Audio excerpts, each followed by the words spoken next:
नमस्कार, मी कौस्तुभ पटाईत. ऐकूयात काही ठळक घडामोडी. प्रधानमंत्री नरेंद्र मोदी यांच्या उपस्थितीत आज अयोध्येमधल्या राम मंदिरावर धर्मध्वजारोहण झालं.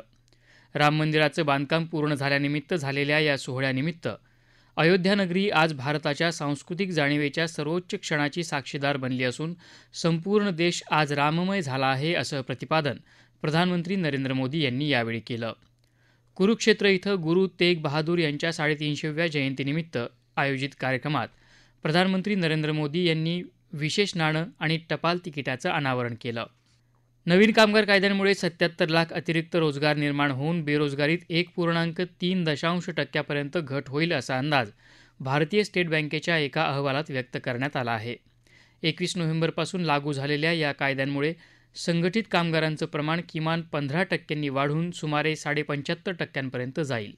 राज्यातल्या ज्या स्थानिक स्वराज्य संस्थांच्या निवडणुका अद्याप जाहीर झालेल्या नाहीत तिथं आरक्षणाची 50% मर्यादा ओलांडू नका, अशी सूचना सर्वोच्च न्यायालयानं आज निवडणूक आयोगाला केली.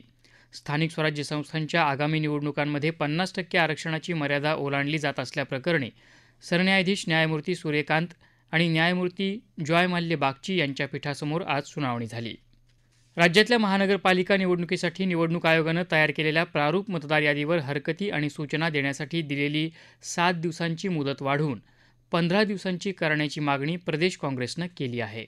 मुंबई शेअर बाजाराचा सेन्सेक्स आज दिवसअखेर 314 अंकांनी घसरून 84,587 अंकांवर बंद झाला.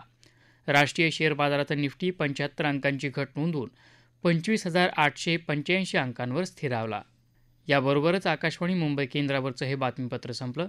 पुन्हा भेटूया संध्याकाळी 7 वाजता आकाशवाणी मुंबईच्या प्रादेशिक बातमीपत्रात. नमस्कार.